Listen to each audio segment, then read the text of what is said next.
Salve, salve, meus queridos! Vamos falar um pouco agora sobre pilares, os limites de projeto que a 6118 traz para os pilares. Dessa vez, a gente começa com a área mínima e as dimensões mínimas dos pilares. É absoluto que a área mínima dos pilares deve ser maior ou igual a 360 centímetros quadrados. Decore esse valor, ele é recorrente em prova. E ainda que as dimensões não atinjam os 19 centímetros, não há exceção sobre a área de concreto. A área mínima dos pilares tem que ser de 360 centímetros quadrados. Qual é a dimensão? O menor lado, a menor dimensão, deve ter pelo menos quantos centímetros? Ora, a norma diz que 19 centímetros é a dimensão mínima para que não seja necessário majorar as cargas do meu pilar. Então, se eu coloco pilares com dimensões iguais ou superiores a 19 centímetros, obviamente eu terei área de concreto maior do que 360, já que 19 vezes 19 é 361 centímetros quadrados. Se eu tenho dimensões de 19 centímetros no meu pilar, maravilha, está dentro da norma. Posso ter excepcionalmente dimensões menores, desde que eu aplique o coeficiente de projeto, coeficiente γN, que majora um pouco a carga. Então a norma fala para você o seguinte: você pode ter um pilar aí menor que 19, mas aí, cara, você vai ter que fazer o seguinte, mesma coisa da laje em balanço. Para usar a laje em balanço, majora a carga. Para usar pilar menor que 19, majora a carga e está tudo bem. Mas não pode ser tão menor. Limite mínimo para um pilar, 14 centímetros, desde que majorado. Acima de 19, não preciso majorar, menos de 19, preciso majorar a carga. E veja, dimensão mínima, 14 centímetros, não tem como ter dimensão menor do que essa. Ainda que eu majore as cargas, eu não posso ter dimensão menor do que 14 centímetros. Mas lembre-se, se eu usar face de 14 centímetros, a outra tem que ter pelo menos 26. Porque uma continha de padaria, 14 vezes 26, eu já tenho anotado aqui, 364 centímetros quadrados, ou seja, se eu tenho um lado de 14 e preciso respeitar 360 centímetros quadrados, o outro vai ter que ter 26, pelo menos. Então, excepcionalmente, 14, mas eu não posso abrir mão da área de concreto, 360 centímetros quadrados. Maravilha! Outra definição da norma. Olha, os pilares, eles podem ser pilares, também chamados de pilares parede, ou seja, pilares muito largos que se dimensionam, que se assemelham mais a uma parede do que um pilar propriamente dito. Quando que isso acontece? Quando a menor dimensão, ou a maior dimensão, é 5 vezes maior do que a menor. Então você imagina aqui um pilar com B e maior que 5B. Veja, a gente tem um pilar que vai estar bem próximo, quase, de uma parede. Por isso a gente chama pilar parede. Tá ok? E as armaduras longitudinais desse pilar? Primeira coisa que a norma fala, não existe pilar com barra longitudinal menor que 10 milímetros. Então se você vê por aí, quando você vir por aí um pilar com uma treliça, aquelas treliçazinhas montada em fundo de quintal, concretado, aquilo ali não respeita a norma de projeto. Porque aquelas treliças geralmente tem 6,3, 5, 8 milímetros e um pilar tem que ter pelo menos 10 milímetros de aço. Então a bitola do vergalhão do aço, 10 milímetros, no máximo B sobre 8. Então B é a menor dimensão, 1/8 da menor dimensão. Qual é a área de aço mínima? A área de aço mínima, 0,4% da área de concreto. E qual é a área de aço máxima? 8% da área de concreto, incluindo as áreas de transpasse, áreas de emenda. Então, nesses locais, inclusive, no máximo que eu posso ter 8%. Então, de 0,4% a 8%. Só que a taxa mínima de carregamento é 0,4% da área de concreto. Só que existe uma outra regrinha. O AS, ou seja, a área de aço, tem que resistir a pelo menos 15% do carregamento. A gente não fala que tensão é força sobre área?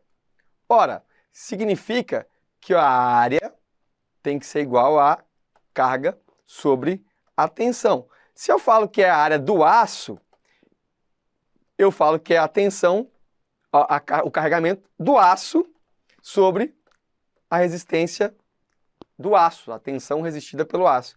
Só que a área de aço tem que corresponder a pelo menos 15% da força total. Porque NS, ou seja, a carga resistida pelo aço, tem que ser pelo menos 15% da carga total. Conseguiram entender mais ou menos essa lógica? Veja, quando eu falo que ND é o esforço de cálculo total, que aquele pilar vai resistir. Mas quando eu falo 0,15 de ND, eu falo, olha, 15% da força total tem que ser resistida pelo aço. 15% da força total tem que ser resistida pelo aço. Por isso, o AS tem que ser maior ou igual a 15% da carga total dividido pela tensão de escoamento de projeto do nosso aço. Vem disso daqui, uma simplificação que eu posso entender é que o AS mínimo é 0,4% da área de concreto. Mas essa área de aço mínima tem que resistir a pelo menos 15% da carga total que o pilar está submetido. Maravilha! Outra observação. Número de barras. Ora, eu tenho um pilar de seção retangular. Se eu coloco uma treliça, elas são geralmente assim, triangulares. Tem 3 barras de canto. Isso não respeita, mais uma vez, a norma. Então, além de não ter 10 milímetros, ela não respeita a norma que diz seções poligonais devem ter, pelo menos, no mínimo, 1 barra por vértice. Se for quadrado ou retangular, 4 vértices, 4 barras. Seção circular, no mínimo 6 barras. Maravilha! Agora, da armadura transversal, famoso estribo, bitola do estribo de no mínimo 5 milímetros ou no mínimo 1/4 da nossa armadura longitudinal. Qual é o espaçamento? Aqui faltou o desenho. O espaçamento entre barras, azinho. O espaçamento entre barras do pilar deve ser de pelo menos 20 milímetros ou 2 centímetros, ou a barra longitudinal, ou 1,2 do diâmetro máximo característico do agregado graúdo. Isso significa que eu tenho que ter no mínimo 2 centímetros e o meu agregado graúdo, a dimensão máxima característica dele, tem que passar ali com certa folga, 20% de folga. Esse é o meu espaçamento A. Qual é o espaçamento máximo entre as barras? 2B, 2 vezes a menor dimensão, ou 40 centímetros. Então não posso ter espaçamento menor que 2 centímetros e nem maior que 40 centímetros. Maravilha, esse é o espaçamento da armadura longitudinal. E o espaçamento da armadura transversal, o espaçamento entre estribos? Ora, depende, tem que ser menor do que 4 regrinhas, né? Do que a menor dimensão, o espaçamento não pode ser maior do que a dimensão B, né? A menor dimensão do pilar. Não pode ser maior que 20 centímetros ou 200 milímetros. E se for CA50 o aço do meu vergalhão, 12 vezes a bitola da armadura longitudinal. Se for CA25, não pode ultrapassar o espaçamento 24 vezes da bitola longitudinal. Então, CA50, no máximo 12 vezes a armadura longitudinal. CA25, a resistência ao escoamento diminuiu pela metade, a exigência de espaçamento dobrou, 24 φ. Perceba essa relação que ela é um pouco contraintuitiva. Mas vamos lá, maravilha. Vamos agora para concreto simples. Isso aqui não tem jeito, isso daqui exercício, exercício, marreta, marreta, marreta, até entrar na cabeça. Flashcards ajudam, resumos ajudam, anotações repetitivas ajudam, mas no fato que você vai precisar fazer na hora da prova é acertar questão. Seguinte, uma observação pouco cobrada. Para concreto simples, e aí são os concretos que eu posso aplicar classe C15 a C40, lembrando que classe C15 não é uma classe estrutural, concreto simples é concreto que não leva a armadura, não leva a armadura como função de resistir esforço. Pode levar alguma armadura de montagem, alguma armadura desse tipo, mas concreto simples a princípio não tem aço. Menor dimensão, 20, então perceba que é um pouco mais rigoroso, né? Tem que ser uma dimensão um pouco maior, 20 centímetros ou 1/10 da altura L do pilar. Então, se eu tenho aqui, sei lá, um pilar de 3 metros, ele tem que ter a menor dimensão de pelo menos 30 centímetros. Então, 300 centímetros dividido por 10, se eu tenho L igual a 3 metros, aqui tem que ter pelo menos 30 centímetros de dimensão mínima. Isso para concreto simples, pouco cobrado em prova, só está aqui a título de curiosidade. Armadura transversal, voltamos a falar dos estribos. Qual é a função dos estribos?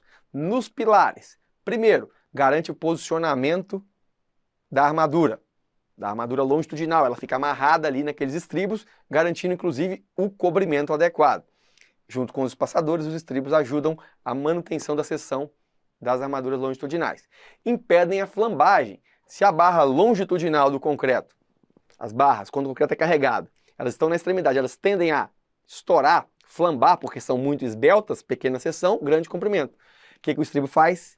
Confina, cerca, impede flambagem das barras longitudinal dos pilares. Obviamente, dentro da limitação, né? Um pilar, quando entra em colapso por sobrecarga, com pressão exacerbada, aí você vê que a primeira coisa que acontece é que ele estoura, as armaduras saem para o lado e o estribo, obviamente, não aguenta.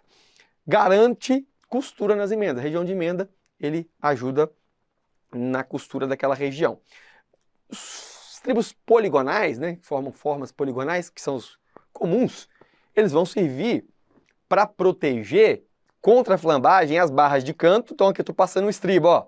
Passei um estribo aqui na barra de canto, então ele vai proteger essa barra contra a flambagem e vai proteger também todas as outras barras que estejam até 20 vezes a seção transversal do estribo. Então aqui, ó, dentro de uma área de 20 vezes, esse estribo aqui protege a barra de canto, mais as armaduras que por ali estiverem. Só que existe uma regrinha. Ele protege quando houver mais de 2 barras nesse trecho, ou seja, que trecho é esse? Dentro dos 20 φ, ou tiver barra fora dos 20 φ, deve haver estribos suplementares, como é este caso. Olha, eu tenho um estribo de canto, e eu sei que desculpa, não é um estribo de canto, uma barra de canto longitudinal e tem o meu estribo. O meu estribo eu sei que ele protege até 20 vezes o seu diâmetro. Então tracei aqui, ó, ele protege essa barra e essa barra. Não protege a barra central. A mesma coisa, esse daqui de canto protege essa e essa. Então ele ficaria mais ou menos aqui. Ninguém protegeu essa barra central. Por quê? Primeiro que ela está fora dos 20 φ. E outra, ainda que ela estivesse dentro do 20 φ aqui, existe uma regra que fala que o estribo protege a de canto e mais 2. Então essa daqui também estaria fora. Resultado disso, preciso de um estribo suplementar, que pode ser um estribo adicional, e aí ele pode ser um estribo, por exemplo, dessa forma, pegando mais barras, ou posso fazer, que aí no caso geralmente quando são 2 estribos, faz-se algo assim, né? Pode ser assim também. Ou coloco uma barra em gancho, que ela está ali para proteger exatamente aquela armadura longitudinal que ficou fora da zona de proteção contra a flambagem de um meu estribo. Aí aqui tem essa observação que no caso de estribos curvilíneos, cuja concavidade seja voltada para o interior do concreto, que é o 99% dos casos, não há necessidade de estribos suplementares. Por quê? Isso nós estamos falando se tiver algum estribo que não tem concavidade voltada para dentro, se tiver alguma seção que o estribo faça isso, por exemplo, e aqui, sei lá, tenho uma barra aqui de concreto, estou pensando numa seção desse tipo. Ó, uma seção desse tipo, tiver, vamos fazer aqui um exemplo, aqui faltou, acho que faltou aqui, foi exemplo. Uma seção assim, que eu passo meu estribo aqui dentro. Olha, essa concavidade desse estribo aqui está voltada para fora. Perigoso ter um empuxo no vazio, estourar a peça. Então aí a gente tem que botar um estribo suplementar aqui para proteger essa região também. É comum usar essa dobra aqui, fala entre 90 e 180, é comum usar 135 graus nessa dobra ali dos estribos, para de fato ele não abrir quando essa barra tender a flambar, esse estribo, se ele tiver a 90 graus assim, ó, costuma abrir e permitir a flambagem daquela barra, né? Aquela barra estufa, estoura ali a seção. É isso, agora resolver a questão.